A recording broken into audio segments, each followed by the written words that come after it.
طبعا أنا مشكلتي perfectionist، يعني مستحيل أسوي شيء ويعجبني، لازم أطلع فيه عيوب. لكن الشيء اللي راضية عنه إن الغرفة مريحة نفسيا. نبدأ بالأثاث. الغرفة أخذتها من نور جاليري، طبعا معروف نور جاليري كلها إيطاليان وفرنش براندز وديزاينرز، شغلهم مرة حلو. القطع عندهم تحفة وترفة وفينيشنج نظيف وتصاميم حلوة.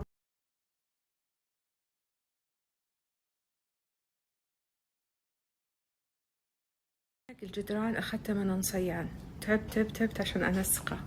ما أدري، أنا عندي مشكلة في تنسيق الألوان، عندي عمى ألوان ولا جهل ألوان ولا خبيصة ألوان. بس أبيكم تتفرجون على قطع نور جاليري كيف. أول كنت أستخدم الأفياش، الحين وش أستخدم أفياشهم هم. شي في القطعة مو طبيعي. سالفة الدورين هذه مرة ريحتني، للكومودينة صغيرة والمساحة اللي عندي مرة صغيرة. هذا سيداتي يتكفل، تضغطينه من هنا ينفتح عشان الأفياش، التليفون، اليو اس بي، الشواحن. وهنا طبعا باقي القطع جاية معها ما استخدمتها للحين. السرير مرة حبيته. أنا اخترت هذه الغرفة لأنها ما هي مودرن، اتس ميد سنشري، يعني يمديكم تحطون أشياء كلاسيك، يمديكم تحطون أشياء مودرن. هذا الديكور سويته بورق الجوز. من الأشياء المهمة اللي قالتها لي المصممة أنه ما يكون نفس درجة لون الخشب، إذا كان نفس الشيء تقول تحسينك في صندوق. أنا تعمدت ما أحط أباجورة، أبغى الإضاءة زي الأوتيلات تكون نازلة من فوق. طبعا أنا شخصيتي أحب كل شيء يكون سيمتريك، يعني هذا ذوقي أنا مو بقانون، بس أنا أحب اليمين واليسار زي بعض. الأكسسوارز هذه دايما تسألوني عنها، هذه من لاميزون دوري بطريق الدائري الشمالي. طبعا المهم عندي أحط جنب سريري ما شيء أحط فيه مجوهراتي قبل لا أنام، لأني غالبا أنسى، لابد يكون في قطعة نسيتها، وخاصة الساعة ولا أدوية، قطرة العيون، لوشن، أي شيء تحطينه قبل لا تنامين حلو يكون بعلبة. دائما احرصي كل شيء تحطينه بصحن، اوكي.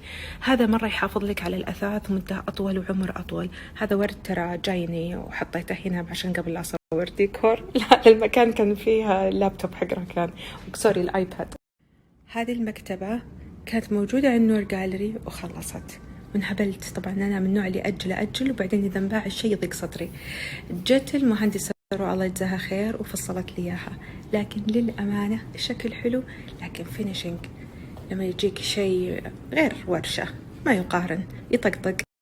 الديزاين في كثير يقول ديزاينك ارميز، اوكي انا قاعده استخدم بوكسات ارميز، لكن الديزاين الاساسي هو الميد سنشري، هو اللي ارميز اصلا اخذوا منه الثيم حقهم. يصير فيه خيول، يصير فيه اشياء خشنه زي هذا القماش حق الكوشنز والثرو والمخدات. طبعا لهم طرق كثير ينحطون. انا دخلت على بنترست وكتبت ارميز ثرو بلانكت، ويعني استقريت على هذا الشكل. طبعا كثير يقولون إيناس ذوقك حلو، شكرا لكم، بس هذا مو بذوقي. حاولت أتعمد إني أدرس الألوان اللي مريحة في غرفة النوم. أنا أحب التركواز، تذكرون غرفتي اللي قبل كان ورق الجدران تركواز، بس سبحان الله في ألوان معينة تعطي هدوء للنفس اللي هي الألوان الدافية، وبرضو نكحلها بألوان. يعني عاد هذا شغل المهندسة رؤى ما قصرت معي، هي اللي حطت لي الألوان.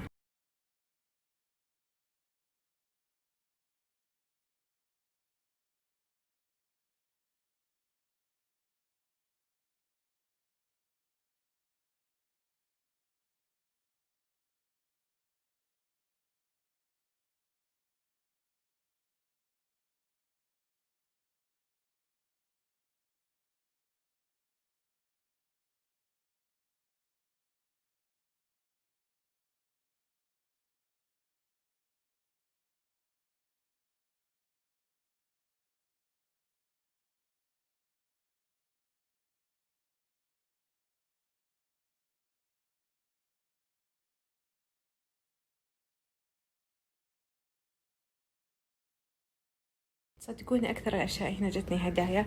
هذا هدية، هذا هدية، وهذا هدية، هذا من شريفة طمر الله يكثر ألف خيرها، وهذا هدية من مشاعل القحطاني. هذا الشيء أنا طلعته من البحر، عشان كذا هم الأشياء الثمينة اللي أحب أحتفظ فيها.